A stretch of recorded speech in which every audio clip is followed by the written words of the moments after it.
Massimo, it must be quite a nice time for you at the moment, back in the Australian squad and flying in the championship. It's not getting much better, right?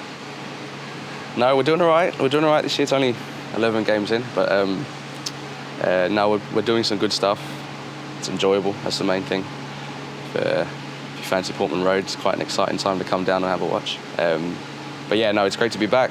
It's been a while. I'm just looking forward to getting back on the pitch and doing what I do. Is it something that played on your mind a lot, getting back into the international side? I would say only since probably the success at Ipswich, because suddenly it's like, what do you think? I'm asking a few questions, like, what do you think? Have I done enough, or is there a chance? But for a long time, probably no. Like, it's more about I'm getting on now, I'm getting a bit older, and maybe there's a new pathway the manager wants to take, or wants to bleed in some younger players and stuff like that. So it is a difficult one when you're not part of the setup for a while, how to get back in, and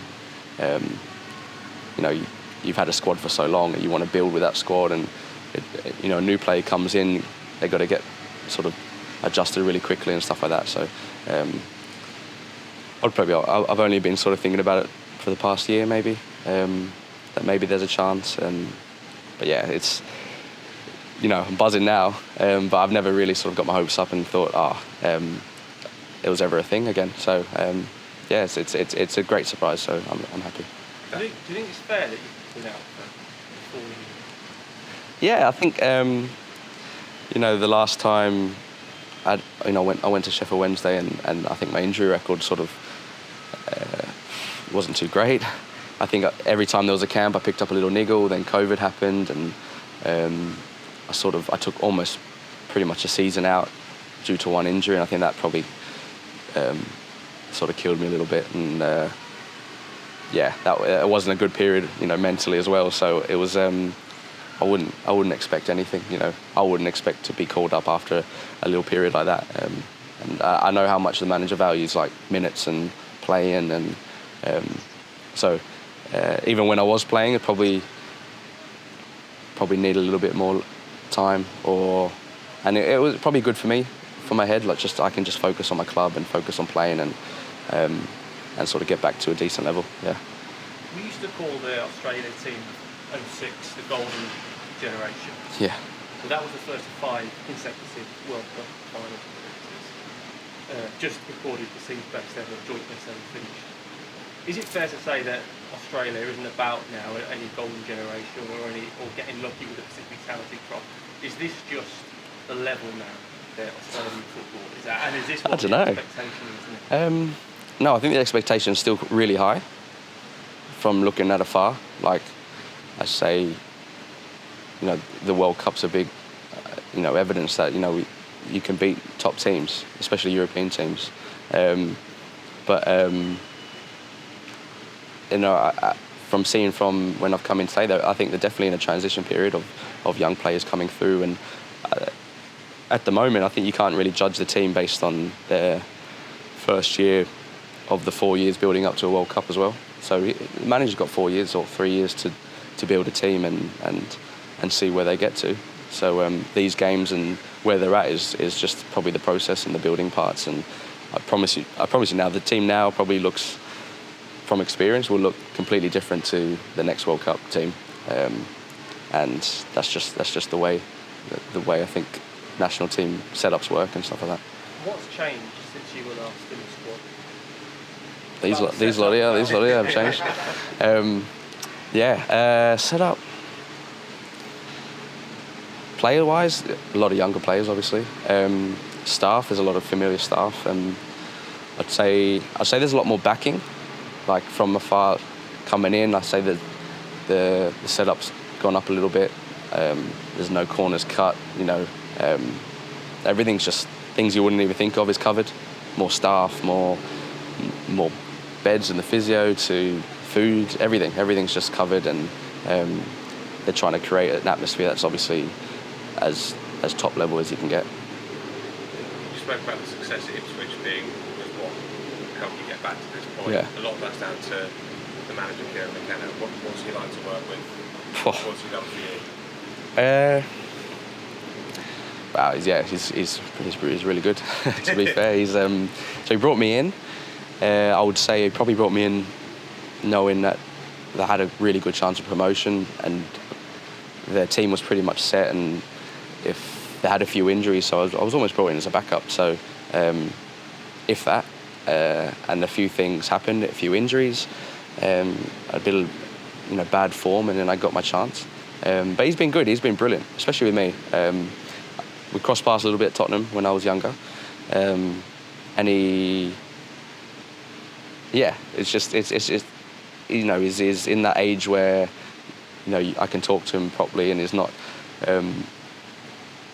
We're the same generation kind of, and you can relate to him a little bit. But on the pitch, I think without bigging him too much, he's top class.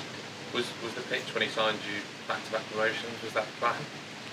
No, definitely not. I think promotion was definitely a plan, but even now, we're not really talking about promotion. We're talking about building or performances, because he's got his way of playing. I think, like most managers, he wants to implement his style on the team and show that this is McKenna style and the new Ipswich style, and if we're doing that and we're getting results. So at the moment it's positive. We just got to keep going, and he knows where we're at. We're all not stupid, like we're second in the league, but you need to. I think we've got to stay humble and try and just keep doing the right things. Because the minute we let that get away from us, I think then we lose a few games, which we will, and then we can see how good we are, with our responses and stuff like that. And how hard is that balance to keep focusing on the day-to-day and keep we're second? Yeah. Premier League, keep that out of your mind. Is that a difficult thing to do? To be fair, when like the season's going on, we play Saturday, Tuesday, like it's relentless. Like it's pretty easy. It's pretty easy because you win. Like we win a game, or we draw to Huddersfield on the last weekend, and we were a bit like upset with that result. But you can't. I'll say most championship teams will think like this. You can't even rest to sort of think about it. You've got to move on Tuesday, and if you win Tuesday, then that result doesn't really mean anything. And then you win Tuesday, and you think, oh, you're buzzing, or you lose, and then you got to get yourself back up for Saturday. And suddenly, if you can do that quickly, and we have been, then you don't really think about it. I think now when there's a bit of a break and people are talking and the media's getting involved and stuff, I think everyone tries to hype it up a little bit, and they take a step back and look, oh wow, Ipswich are top of the league. Then it's up. I think it's up to us to sort of like mellow it out a little bit. And the staff are really good at that though. They're really good at just keeping our heads down and just focusing on stuff. Yeah. You mentioned your time at Tottenham. You must be looking forward to seeing Harry Kane on Friday. Yeah. I'm sure he'll play. They got massive players, obviously.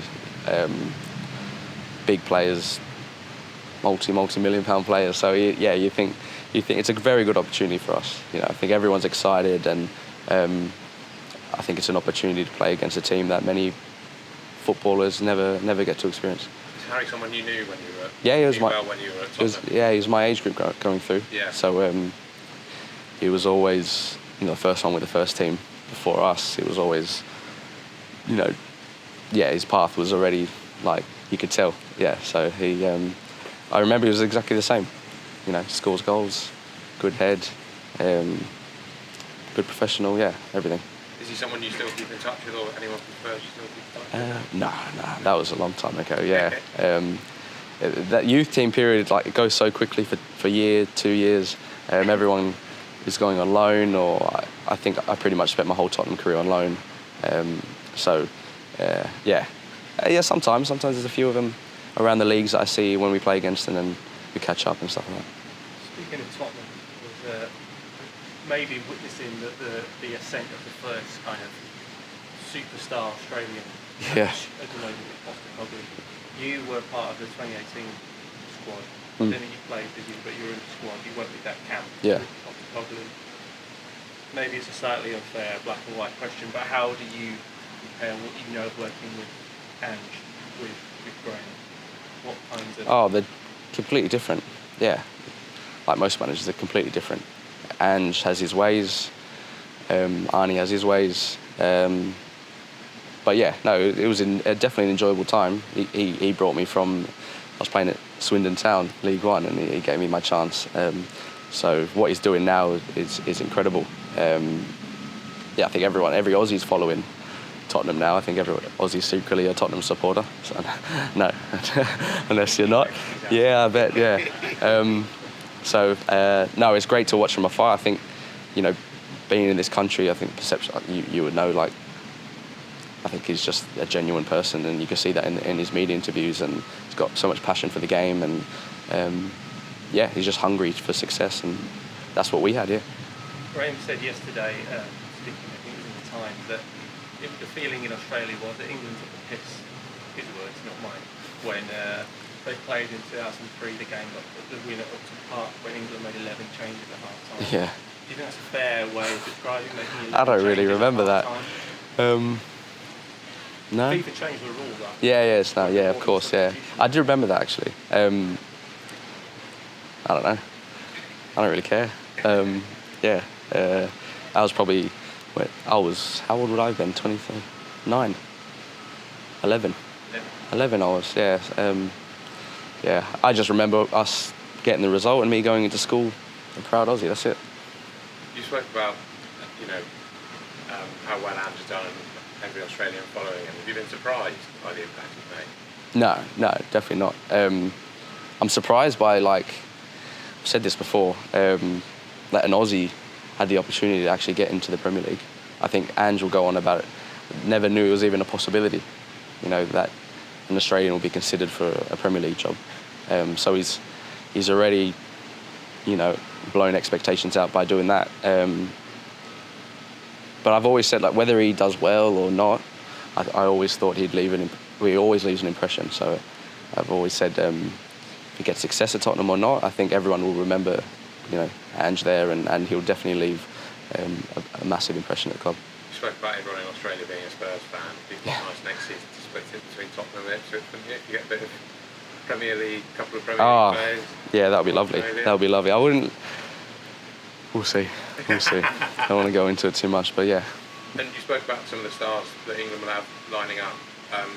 Jude Bellingham, that must be quite an exciting and daunting thing to look forward to. Yeah, no, he's top player. Played against him when he was at Birmingham. I did wonder, yeah. Yeah, he was 17, and the hype was huge when he was that age. And you're almost like, as an experienced champ player, you're almost like, oh, he's not that good. And then you realise he's 17, you think, oh, he's actually all right, yeah. Did he match the hype at that time? Yeah, for sure. In a Birmingham team that, they had a lot of experience around the team. They weren't great to watch, but they didn't do anything amazing, but they had a really good team.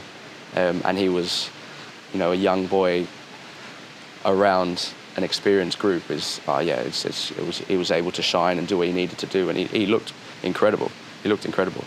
And at 17, you think, how old I was. And his brothers are doing the same in the Championship, so they got good genes. You played some of them yet? Yeah, first game of the season, yeah. Oh, yeah. Yeah. Yeah, it was good. So, do you think it'll be a slightly different pacing due to Joe? Yeah, I think so. I think he's got 3 years on him. So he's obviously playing at the best club in the world. So it'll be. I would look forward to coming up against someone like that. Got England and New Zealand coming up in the next 3 games. Which of those is the bigger game? Well, I think you've got a sellout stadium at Wembley, so I'd say that's probably a massive game. And it's the first game, so that's the bigger game. There you go.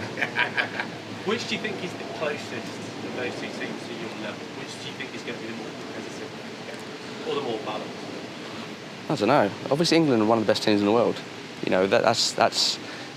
I think we, even Ipswich, we look at teams ahead of us who we want to replicate. Man City, the top best team in the world. So, I think it's a great benchmark for us to see. Okay, that's where we've got to get to, and then we can see where we are on Friday night. Never played New Zealand, so I couldn't tell you what they're like. I'm sure we'll review it coming up. But, I don't know. we're all right. We're doing well. We're a good Australian team. I think people underestimate that. So we'll just see where we go Friday night, and then we can go from there. Took the eventual world champions within a extra time. Yeah. In the last 16, so it's clearly something. No, team that yeah, for sure. I think most Aussies, you never, no matter who you play, I think Aussies have that, DNA that you don't just roll over and give up. So, that Argentina, I was watching that game. If it goes on for another 30 minutes, we get an equaliser. You know what I mean? So, easily an equaliser. So, yeah, it's just the nature of football. When momentum's with you, then you never know. Cam Burgess obviously made his debut last camp. Yeah. What's he been like to play with? Cam's top. Cam's old-fashioned centre half. You don't get many of them in Australia anymore. Like, heads everything. Built like you wouldn't believe. Yeah, not bad on the turn. Once he gets going, he's quite quick. And I think he'd say as well, like, under a good manager, under a team that wants to play football, his quality comes out. I think if you follow his career path, he's never had the experience of trying to, to show how good he is actually on the ball. And it's all coming out now at Ipswich. So it's good. He's a good teammate, good guy off the pitch as well. Get along with him really well. Buzzing for him. He deserves this. He's been crying for a call out for a long time, and he's got it. And he looks like he's been a part of it. I watched the Mexico game, and it was brilliant for him. So happy for him. And a quick one, just a fun one for our channels. Tell us a little bit about Ed Sheeran. Oh yeah, massive. That